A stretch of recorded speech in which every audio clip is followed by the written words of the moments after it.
Tuesday nights were always a little hectic, especially the second Tuesday of every month. That was my Canis Club meeting, which ran from 6:30 to whenever. May and I didn't get home until 5 o'clock and 5:30, respectively. I didn't have to worry about dinner as Canis was a dinner meeting, but there was always some little thing May, my wife of 4 years, needed done before I could leave. The real problem was my doing, according to May. She was 3 months pregnant, and the hormones were going crazy. She may have been with child, but she was still the dreamboat I'd married. And now, with the mother-to-be glow about her, it was doubly hard for me to leave her, even for one evening. She was just right. 5'3" tall, a well-constructed 110-pound body with light brown hair and incredible blue eyes. Her shape fit me perfectly. I loved her for a lot more than her looks. She was funny, smart, and very observant, but her looks sure didn't hurt. Anyway, I had to leave by 6:10 to get to the meeting on time, so I had to run through the shower, dress, kiss my wife, and get back in the car to head out. I wasn't usually home until after 11 o'clock, and often it was after midnight. The meeting tonight didn't look to be any different. After the shower, I threw on slacks and a sports shirt, grabbed my briefcase, and headed through the kitchen to the garage. I kissed her on the back of the neck and gave her a squeeze to keep her from falling. She always wobbled when I kissed her on the neck like that, so I had to steady her. Then out the door into the garage with a rueful glance back at May. It was sure tempting to skip the meeting, not only for May but because I had a project in the works in the garage. I was just finishing installing a baby monitor for what was going to be the nursery, and I figured maybe 30 minutes, and it would be ready to show off to my bride. She was always so appreciative of my small accomplishments, and I felt no qualms about milking her for compliments, however misdirected. I was a guy, after all, and didn't mind having my woman stroke my ego. Climbing in the car, I activated the garage door opener and started the car. While the engine started purring, I set my briefcase on the seat next to me and checked that I had everything I needed. Cell phone, calculator, notebook, all were there. Then I backed out of the garage and down the driveway to the street, waving to May of the kitchen window where she was doing the dishes. She waved back as I reached the street. Before I could put the car in gear or even close the garage door with the remote, the cell phone rang, and I stopped everything to answer it. As I said hello, I looked up to wave to May one more time, but she had already disappeared from the window. "Gary," came the voice over the phone. "Glad I caught you. The meeting tonight is off. Our good president, Patrick, along with both Everett and Jules, have been called out of town. So with the president, treasurer, and secretary all gone, we thought it best to call it off this month. Nothing scheduled for tonight, unless you have something that can't wait." Needless to say, I was glad to take the night off. I just pulled right back into the garage, noting idly that May's face hadn't reappeared in the kitchen window of our 3-bedroom rambler. Yes, she had missed that I hadn't left, so I could surprise her later on. If she had been anywhere but the kitchen, she wouldn't have heard me drive back into the garage. Once in the garage, I lowered the garage door finally, and then sat in the car, just relaxing for a few minutes. I decided I'd just call out for pizza tonight, and not bother May to make dinner or take the time making it myself. I'd just take the time to get that monitor finished. Everything concerning the camera and the baby's room-to-be was done except for some connections in the garage and final testing. The cosmetics in the nursery were pretty minor. The camera was mounted in a corner and was so small May hadn't yet noticed it, and it had been mounted for 10 days now. I'd get those done another time. May had casually mentioned how much a monitor in the nursery would save her steps checking on the baby when it was napping. Hence, my wiring the house. I'd decided to set up sound monitors in each of the rooms in the house while I was at it. The visual monitor in the baby's room had been an inspiration when I'd seen some gear a friend was tossing out. The master controls were in our bedroom, but since I spend a fair amount of time in my garage workshop, I had a second master in a corner of the garage, complete with speakers and an old TV subbing as the video monitor. It was flexible enough that the nursery could be monitored from any place in the house. As I mentioned, the whole thing was about complete with just a little tune-up needed before I could show May, surprise her, and get my plaudits. So I decided to see if I could get the work done before I came in and collapsed in front of the tube for the night. Or maybe collapsed on May for the night. That sounded even nicer. So I slipped out of my car and began checking my work. It took me maybe 20 minutes before everything seemed to be warm and working properly, so I started checking out the sound feeds. Each of them could be turned on and off separately, or I could feed them all into the 5 second-hand speakers I had lined up above my little corner. I quickly checked each one separately, starting with the living room. They all worked perfectly, actually pretty sensitive, because I could hear May taking a shower in the bath off the master bedroom. I set them up so they were all live and feeding into the garage. Then I began the last connections for the video monitor. I got kind of lost in my wiring checks when I heard someone on the living room speaker. It sounded like May was on the telephone. I turned the sound up a bit to see how it worked, and it was perfect, beautifully clear. The $20 I'd spent on the 5 speakers had been a real bargain. "Roger, it's May. If you can be here by 7 o'clock. It's on, lover," came my wife's voice over the speaker. "Okay, love, I'll see you then. Don't you dare be late. We won't have near enough time as it is. And no, don't figure on getting a repeat." There was a little pause. Then May giggled and hung up the phone. What the heck was that about? What is on? And Roger? Well, the only Roger I knew was Roger Jenkins, his wife Crystal, and May had been roommates in college. Crystal was still May's best friend, and Roger and I hit it off pretty well too. He was a big guy and a lot of fun. I guess he and May had a few dates before Crystal, and he hooked up. We spent a lot of evenings together and had enjoyed many a picnic together. The 2 girls were pretty close. May told me they'd done some real crazy girl things together at college. She had calmed me down when she gave me a kiss and told me they hadn't done anything I should be worried about. I kind of shrugged my shoulders, figuring May and Roger were planning something for Crystal. I'd find out at 7 o'clock anyway, which was only 15 minutes away. Giving up the speculation, I flipped the on button for the camera in the baby's room and sat back with a smile on my face. The monitor showed the room clearly. Actually, we still had it set up as a spare bedroom, and the monitor was focused directly on the big queen-sized bed. I was surprised to see the bed was made, and the sheets turned down. It was the first time I'd seen May make it up when we weren't expecting guests. Checking the video controls, I zoomed the camera in and out. At the widest zoom, I could see everything in the bedroom except into the corner where the camera was fixed near the ceiling. I left it there at that setting and critically examined the picture. The door, window, and closet were visible, and the bed, of course, was centered in the shot, and all were clear as a bell. Leaving the controls as they were, I started cleaning up my workbench. Feeling pretty good about myself and the sound and picture system I'd made, I pulled a beer out of the old refrigerator and leaned back in my $50 recliner. We'd picked it up at a yard sale, and my wife wouldn't let it in the house, but it fit me in the garage beautifully. Well, I'll admit it fit the garage perfectly anyway. I was just about finished with the beer and thinking of ordering out for some pizza and going in to surprise May when I heard the front doorbell.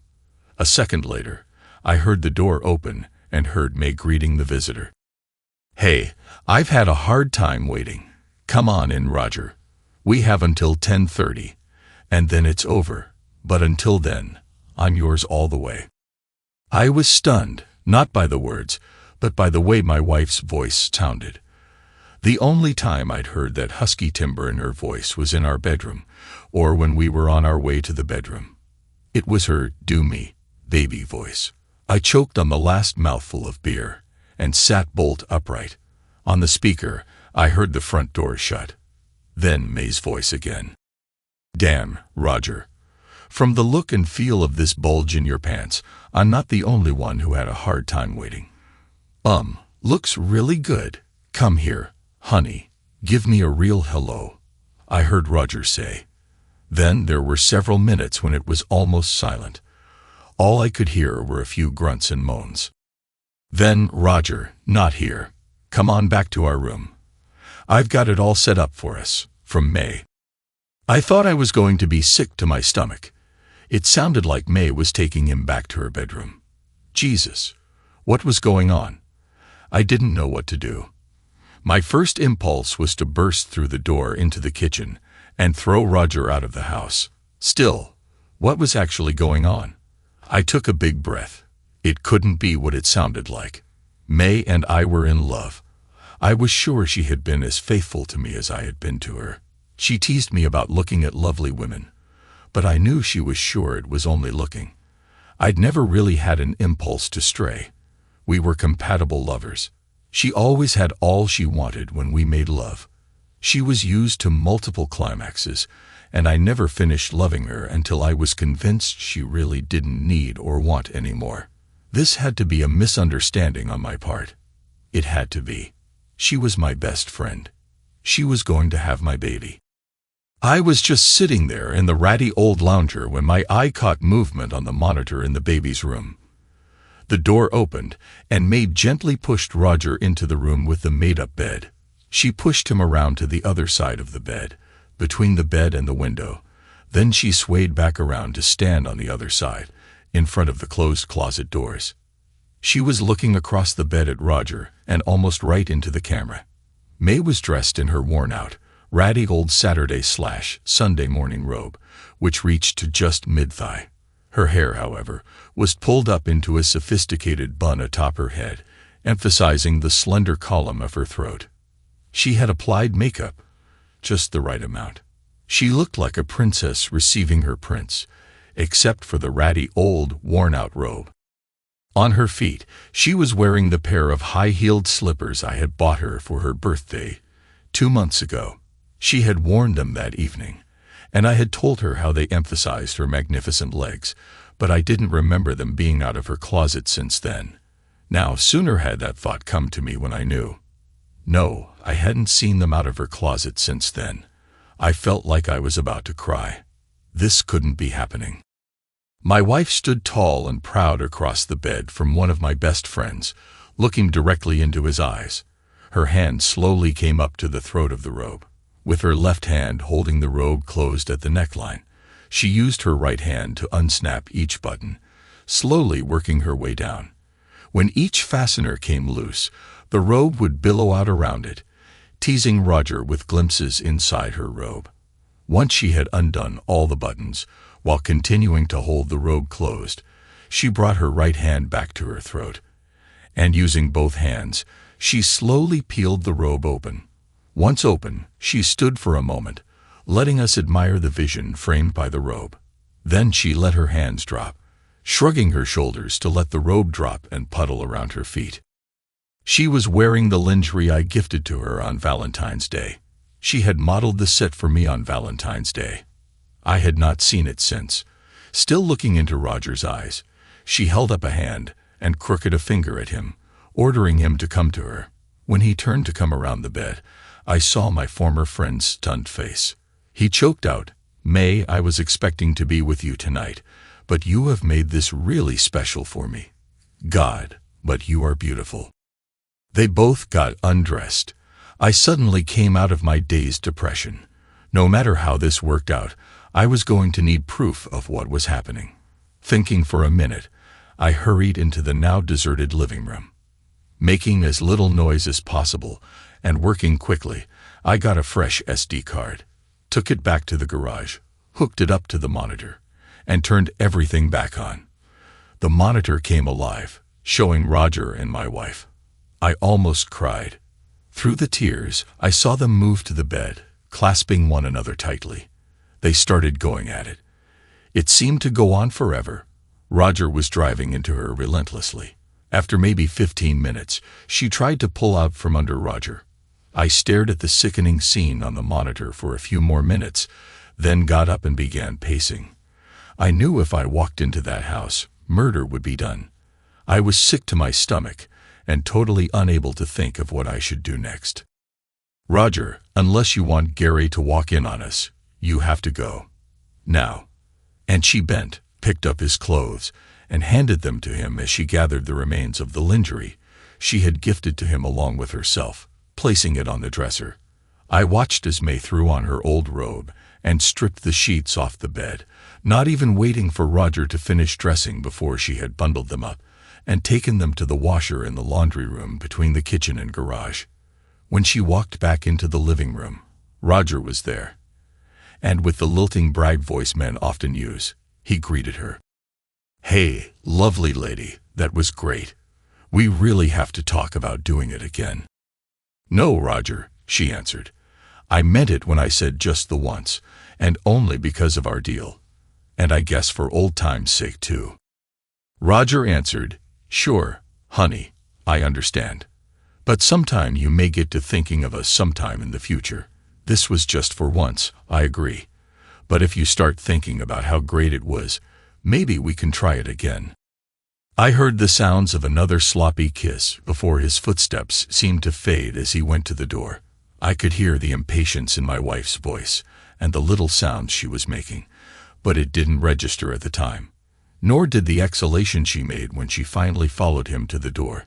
Literally sick to my stomach, I lay back in the ratty recliner, looking at the now empty bedroom showing on the monitor. Glancing at my watch, I saw it was 10:37. They had stayed on their time schedule very well. I heard Roger murmuring something at the door and clearly heard May reply. "No, Roger, this was just the one time and only because of our agreement so many years ago. Gary is my husband, my lover, and the man I want in my life. I'm not sure why we did it now myself. Besides, Crystal may be okay with this, but she's my best friend. She's more important to me than an affair. Isn't she more important to you?" I couldn't understand Roger's mumble, but I heard another kiss and then heard the door shut quietly. Almost immediately, I heard the lock click home. If I hadn't been so filled with tears and despair, I think the exhaustion sounding in Roger's voice after his session with my wife would have been funny. At the moment, it certainly didn't seem funny at all. After the door shut, May reappeared in the spare bedroom. I couldn't seem to think of it as the baby's room anymore. She quickly went over the room carefully, making sure nothing was amiss after the tryst. Gathering up her clothes, she disappeared into the hall, and I soon heard her in our bedroom. I listened to her shower, and then she was out, and I heard the bed rustle. It sounded like my wife had gone to bed. Glancing at my watch, I saw it was almost 11 o'clock. I just sat and stared into space. I had no idea where my life and my wife were going from here. I only knew I was heartsick. Thoughts and ideas crowded through my head. In some, I thought of things that would excuse my wife for what she had done. In others, I answered the excuses, and in yet others, I asked myself what I had done to cause her to need another man. Sometime after midnight, I wearily arose and turned the electronics off. Entering the house through the garage door, I headed directly to the master bedroom. Passing the spare room where my wife had rutted with Roger, I glanced in. The room was just as I had last seen it Monday evening. The bed was stripped, and nothing seemed out of place. There was nothing to tell that anything had taken place. Groaning to myself, I entered my bedroom. Glancing at my sleeping wife, I went to the bathroom, brushed my teeth, and did my business, stripping off my clothes and leaving them in the dirty clothes hamper. Before dropping them in, I glanced in, and the hamper was empty. No soiled lingerie there. When I climbed into bed, my wife rolled over, and throwing an arm over me, she sleepily asked how my night had been. After a moment's silence, I told her it had been very traumatic, but I would tell her about it later. Usually, she snuggled up to me. Tonight, however, she just lay quietly, pulling her arm back and rolling over with her back to me. She seemed to fall back asleep immediately, though listening to her breathing, I thought she was still awake. I just rolled away from her, then stared into the darkness. I don't know how much I slept that night. I couldn't remember actually sleeping at all. When the alarm went off, I just lay there. I was certainly in no shape to go to work. Telling May I thought I had the flu, I stayed in bed until I heard her car leave for work. I got up and began carefully opening drawers, being sure not to displace anything as I searched May's dresser. In the bottom drawer, folded and stored in a paper bag and under some sweaters, was the lingerie Roger had enjoyed. I pulled them out, noting the crotch of the ruined panties was still damp. After calling my boss and begging off work for the day, I watched the tape I'd made the night before. When I began, I just skipped through it, not wanting to relive the experience again, just wanting to be certain the tape was good. But after a bit, I began noticing things I had missed the night before. I spent the rest of the morning studying the video and what it held. I made 2 copies and made 2 calls. Going home, I realized I hadn't eaten since lunch the day before. I'd missed last night's dinner, and the thought of breakfast this morning had turned my stomach. I didn't have the flu, but my stomach was still very upset. May got home at her usual time, about 4:30. When she came in to give me a kiss, I turned my head, and she kissed my cheek, giving me a strange look. Finally, about 5:30, I decided there was no real reason to put this off any longer. I was only getting myself more upset. "May, I'd like to show you what I've been doing for the baby monitor we were talking about. Do you have a few minutes?" I asked. "Gary, can you wait until after dinner? I'm just about to put it on," was her answer. Picking up my cell phone, I asked her what she wanted to eat tonight. She smiled at me and suggested Chinese, so I ordered it delivered. Then I took her into the bedroom and showed her again how the controls worked on the console in the corner behind the door. I turned on the sound and left her there while I went from room to room, talking to her over the monitor from each room. Of course, she couldn't answer me, but when I got back to the bedroom, the smile on her face told me she understood it was working better than we had planned. Turning on the video portion, I told her to wait and watch a moment, and leaving her in the bedroom, I stepped into the spare room and stood where she had stood last night. There I grimaced and pantomimed a slow bump and grind before I returned to our bedroom. She enthused, "Gary, that's perfect. When did you get this going?" "This afternoon." "Actually, May, I got it going last night," I answered. She had a puzzled little smile, and I could see she was trying to figure out when I'd had a chance to do it last night. "One more thing to show you, May." I took her hand and led her to the garage. I spend a lot of time here and thought it a good idea to have a monitoring station here to cover the baby when you have to go out. Then I turned the system on in the garage. "One thing I added last night. Let me show you how it works." And I slipped a USB drive into the TV. "Watch the bedroom and see what happens," I told her. Watching the monitor, of course, we saw the same view as from our bedroom. The view I had first seen last night of an empty room, though now the bed was unmade. Then I used the remote to turn on the TV, and the picture immediately changed to show May on her knees before Roger.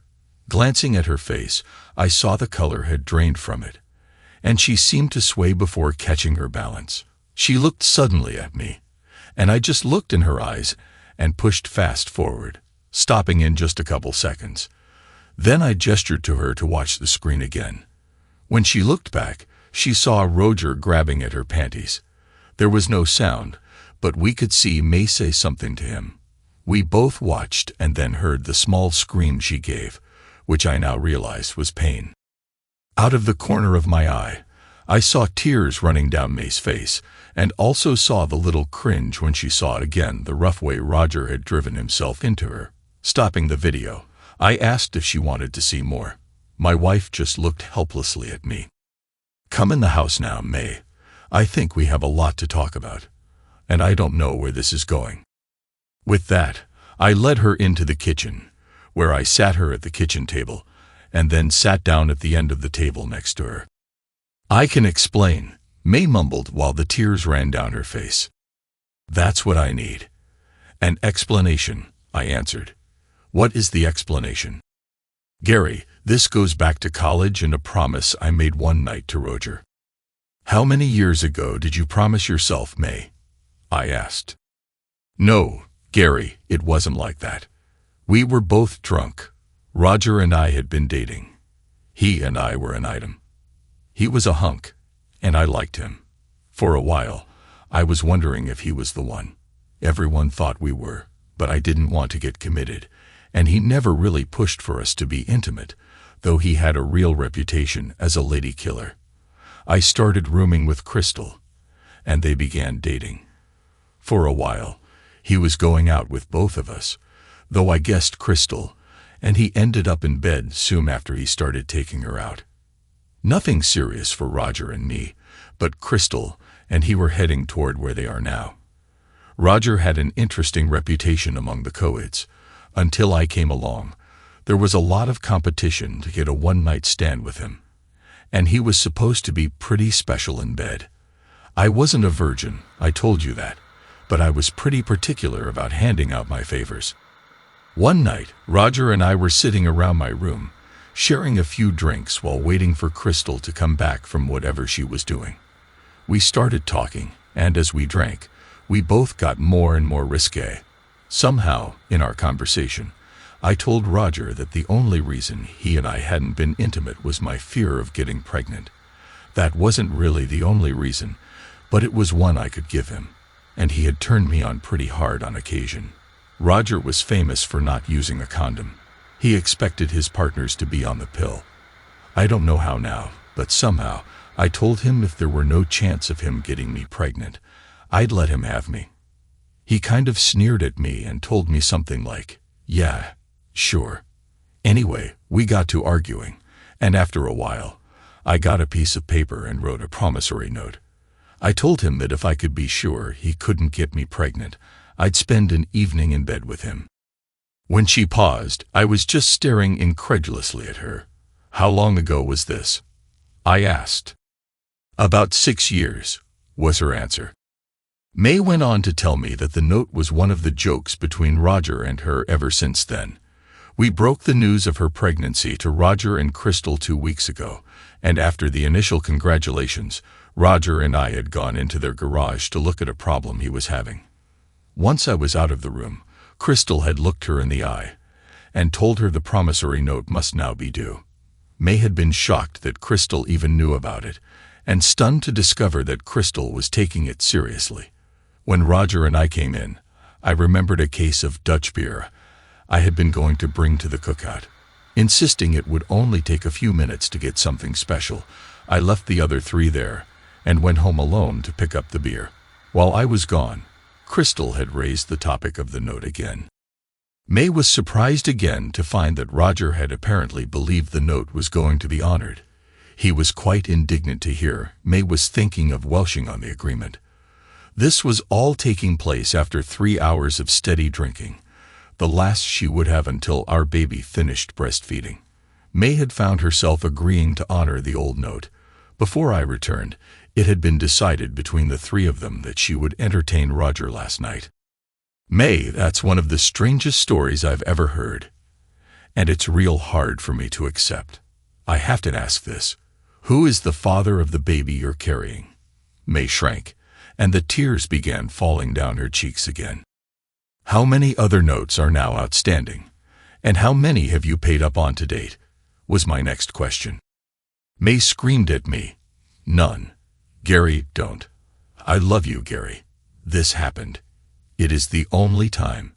It can't happen again. Please, Gary, listen to me. It sounds crazy trying to explain it to you, but I felt obligated. It wasn't something I planned or wanted to do. I have never been unfaithful to you. Please, please believe me. And she fell to her knees, crying, covering her face with her hands. May, please, can I ask you some questions? Will you be honest with me? Yes, Gary. Ask me. I tell you this was a one-time thing, and not something I wanted to do. My doing it seems incredible to me now, but you are worth more to me than life. I looked down at where she knelt before me. My heart was crying, and my stomach hurt. This was my best friend, the person I wanted beside me all the rest of my life. But I had to know if this person was who I thought she was. May, could you have said no to this? Yes, I could have, but I felt my honor was involved. I was afraid to tell you, afraid you wouldn't understand. But I felt that if you were in my place, you would do the same thing. When the agreement was made, I was drunk. But when I was sober, I didn't throw it out. And when it was made, I didn't know you. It was not something I did to cheat on you. It was something I promised to a friend so dear. At the time, in that place, it was right. Thinking for a moment, I replied, so you could have said no after you sobered up, but felt it was right, something you owed your friend at the time. And these many years later, you felt you still owed the debt to the man your friend of the time had become. Is that right? Yes, she answered. May, think carefully. Was this something you were looking forward to? No, she shouted. After a while, I began thinking it wasn't real after all, but just a joke. But it wasn't a joke. It was real. Looking carefully into her eyes, I asked, what about over the past 2 weeks? Were you looking forward to this? May took a deep breath and answered, no, love, I wasn't. It was something I felt I had to do.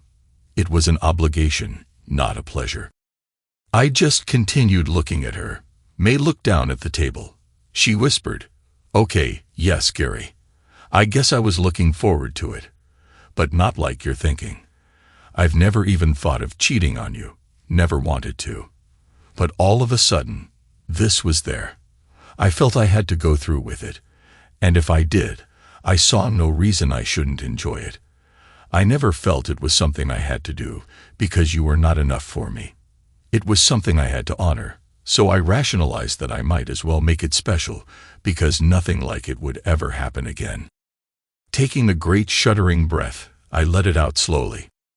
May, about 6 weeks ago, I called you on my cell phone while I was driving back from that conference, remember? We teased for a few minutes, and then I asked if you wanted to meet me at the Holiday Inn in Atherton. I asked you to come, and we could make a weekend together, away from home. Maybe do some hanky-panky. I think I actually used those words. Do you remember? Sure, Gary. It was a great weekend, too, she answered with a tremulous little smile. Did you want to make that a great weekend for us, for me?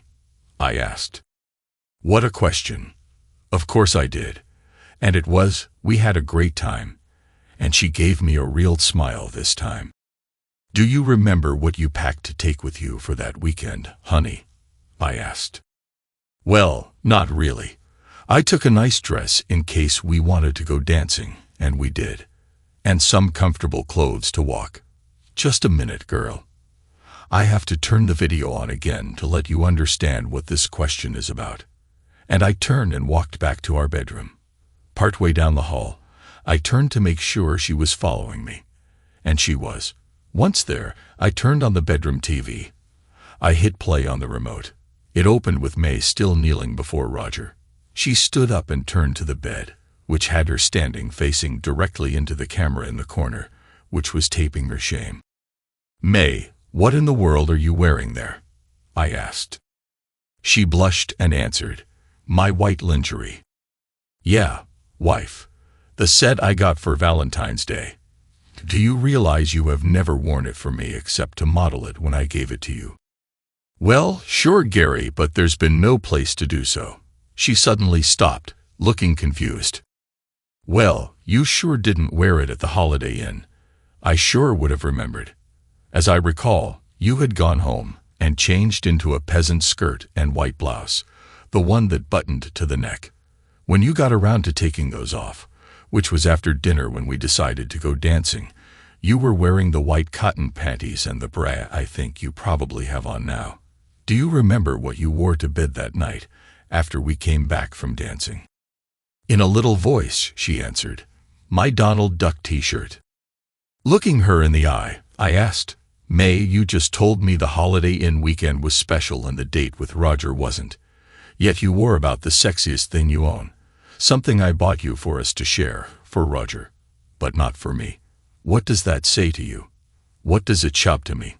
How special do you think you are placing me? May just looked at me, her shoulders slumping a little.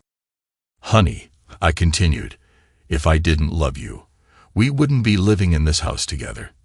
If I didn't think you were something special to me, I would not be married to you. But I get an unexpected telephone call that calls off my meeting last night and fall into one of the worst nightmares I could conceive of. Roger, one of my best friends, if not my very best friend, shows up when I should have been at my meeting. He is met at the door by my woman. She takes him back to her room. She has gone to some trouble preparing for a tryst, and then gives him a damn good strip, and I see she has dressed her body to display. Something she hasn't done for me in well over a year. When I ask her about it, she says this meeting wasn't body to display. Something she hasn't done for me in well over a year. When I ask her about it, she says this meeting wasn't important to her. But she has gone to a lot of trouble dressing, putting up her hair, and applying makeup. Things she hasn't done for me since Hector was a pup. That tells me this meeting was very important to her. She considered it a treat that she had to prepare for. It also tells me that her time with me was very ordinary and of much lesser value. She wanted to treat the man, my friend, but she had no interest in treating me, her husband and partner. I saw you doing things for Roger you only do for me on special occasions if then, and doing some things for him you have refused to do with and for me. My wife blinked tears out of her eyes. Gary, it wasn't that way. It really wasn't. I love you. You are special to me. What can I do to convince you? I sat on the bed and just looked at her. I don't know just yet, May. I don't know what we can do. But I'm calling Roger and Crystal and asking them to come over tonight. From what you said, Crystal is already aware of what was going on. I looked at her a moment longer. Do you know if Roger and Crystal had anything else on their minds when this was set up? May shook her head no, and I dialed their number. Crystal answered, and I asked if she and her husband could come over for a few minutes this evening. While I was talking, May answered the door and collected the Chinese food we had ordered. Neither one of us was hungry, but I forced myself to eat. I knew this was going to be a long night, and the emotions had just begun. May just sat and toyed with her food. I almost began to believe her when she told me again she loved me. And this was just a one-time thing. It was maybe 7:15 when the doorbell rang. Before I opened the door, I told May I believed there was more to this than she understood. When I opened the door to let Roger and Crystal in, they both gave me a smile. But I don't think it was my imagination that each of them gave May a little special smile. Roger especially. His look at my wife was almost proprietary, and I noticed May cringed a little when she saw it. Sitting them down on the couch, I asked May to sit also and pointed to the couch beside Crystal. She chose instead to sit in her recliner to the side of the couch Crystal was sitting on. I kind of hemmed and hawed for a bit, kind of nattering on about several things, but I included the new monitoring system, which I had been working on. I didn't tell them it was working or what it had shown me last night. Crystal and Roger were looking pretty puzzled, wondering why I had asked them over. Finally, I asked them if they would like a drink, joking that I'd better get into my problem, or my audience was going to walk out on me. Everyone said yes to the drink, so I fixed one for everyone. We had been friends for so long. I knew what each would want this time in the evening, and in this situation. Handing Crystal her white wine, I gave Roger his Jack Daniels and 7-Up. What a waste of good liquor. I handed May the orange juice she wanted because of her pregnancy and took what looked like my gin and tonic over to the hassock sitting by the TV. Actually, it was straight tonic. Tonight, I needed to have every what about me that I had left. Sitting on the hassock with my knees spread, my elbows resting on them, and both hands hanging down between my knees cradling my drink, I looked around at each of them. Finally, looking at Crystal, I asked, "What was in it for you, Crystal? I don't quite understand." She looked puzzled, then asked, "What was what, Gary? What are you talking about?" "Last night, girl. Why did you work so hard to set it up?" Just as I finished talking, Roger sputtered and choked on the drink he had just taken. I looked at him. "Roger, I know what you got from it. But was that all? Seems to me there must be more." I tried to look at both women at once, switching my eyes back and forth. Roger, I know your reputation as a playboy. One more notch doesn't seem worth it, particularly with what I think you were risking. Why, Roger? Gary, what are you talking about? He stumbled out to me. Well, you see, guys, I was home last night. Canis was called off, and I was in the garage when you made your appointment with May, and when you came in the door. Let me show you something. And here I flipped on the TV standing beside me. The picture that came up was Liv from the camera in the spare room. I was just completing hooking this up when you came over last night, Roger. Pretty good picture, isn't it? May had her face buried in her hands, and Roger's face went pale. Crystal just looked at me with this little sexy smile. So, guys, what was this all about? I continued. Crystal crossed her legs, and one foot began bouncing up and down a little. What do you think it meant, Gary? She asked. Well, Crystal, I answered, you know you have a bit of a reputation too. Actually, it goes along with Roger's. You folks have been pretty straight with us, but I've had a couple of comments at the cons. I was pretty glad you folks hadn't said anything to us, but I'm guessing that's about to change right now. Right, Crystal? Well, this wasn't exactly the way we wanted to bring it up, but yeah, I think you may be right, was her reply. I looked over at my puzzled wife. May, up to now, I thought you were aware of this. Now I'm not so sure. Your friend and her husband, Roger here, have been in a kind of key club the past couple of years. I don't know how often, but every once in a while, a group of them get together on a Friday night. They meet in a back room at Barney's Broiler for dinner, and every couple brings one of their house keys hanging on a tag with their address on it. As they come in the back room at Barney's, they drop the key in a big barrel. It's kind of like the one you see at bingo games. After a nice dinner, and since the husbands and wives have driven separately, the wives all leave and drive to their own homes. The gals get home and get ready for some action. Something with a guy they aren't used to, and who can probably get them off better than the same old meat they have at home every night. After they've gone, the guys get to draw out a key. As I understand the rules, each guy gets to look at the address, and if it's his own address, he holds it in his left hand and pulls out another key, then drops his wife's key back into the barrel. I understand some guys will check out an address, and if it's with some gal they had sex with recently, or one they don't like for whatever reason, they will draw another key. But they can only draw twice. If they pull their wife's key the second time, they're out of luck. And I understand some guys have really gotten in the soup for showing up to bonk their own wife when she was expecting action. Anyway, then the guys all have a drink before heading off to their rendezvous for the weekend. Yeah, honey. It is for the whole weekend, not just a couple of hours or a night. I've had a couple of comments from some of the cons, wondering when I was going to join. Since we were so close with Crystal and Roger, everyone involved with the key club thought we were swapping with them on the side. A lot of the other guys wanted to get into your pants. It wasn't just Roger here. The room was pretty quiet, and I looked at each of my companions carefully. May was gawping at me, clearly surprised and shocked at what I had just told her.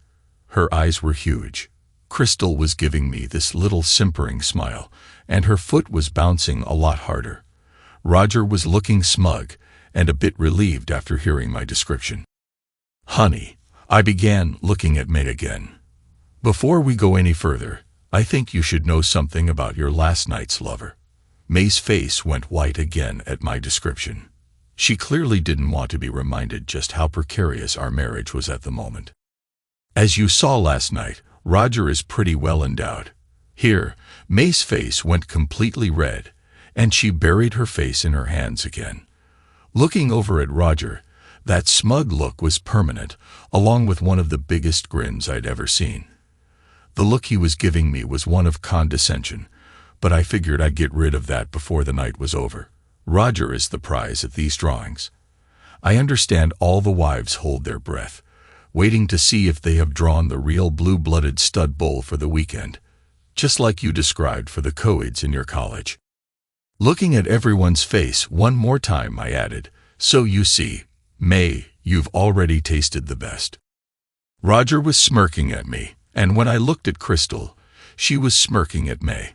May just seemed to be sinking into her chair, looking at me a little sickly. I just leaned back a bit on my hassock, then took a long drink of my tonic. Pretty bitter, but that's what my mouth tasted like anyway. Then I just sat and let the silence build. Roger was still looking very satisfied with himself, but it looked to me like Crystal wanted to say something. I just kept quiet and let the tension build some more. "Gary," Crystal finally started, "it's a pretty good deal. And all we do is add a bit of spice to the marriage. After all, we all get stale and tired of one another after a while. All we do is add some spice and keep the love and the marriage going. Ask Loverman here. He hasn't lost any of me he wants, and I think we've added some real nice variations to our lives this way. Isn't that right, Roger?" Roger just grinned his stupid grin. She went on, "Anyway, we just thought to show you two that loosening up a bit wouldn't break you up. Just the contrary, it will give you each a boost, and actually, I'm pretty sure it will make you closer. Your friendship wouldn't be touched, and I know each of you can use a few new ideas to use in the old bedroom. No pressures on you folks, just think about it. We'll both be here when you make up your minds." This was the introduction, and, in a way, the confession I had been hoping for. Keeping my voice as quiet and even as I could, I answered, "Well, Crystal, I appreciate your patience with me. I haven't talked this over with May, and I doubt I will do so. I'm not really interested in swapping, or as I was telling May this evening, in another partner for sex. My wife and I are intelligent, well-read, and imaginative people. We do not need to dip wicks and pull trains to improve our sex life. I think we will enjoy that life together for many more years, God be willing." The last thing I feel I have to say bothers me a lot because it sounds like I am punishing May. That's not it at all.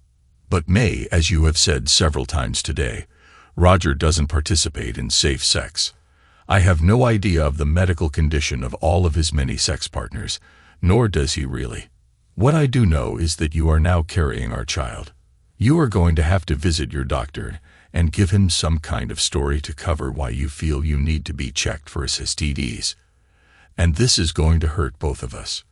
We can't have sex together until we have you checked and prove negative. We can't pass something back and forth between us.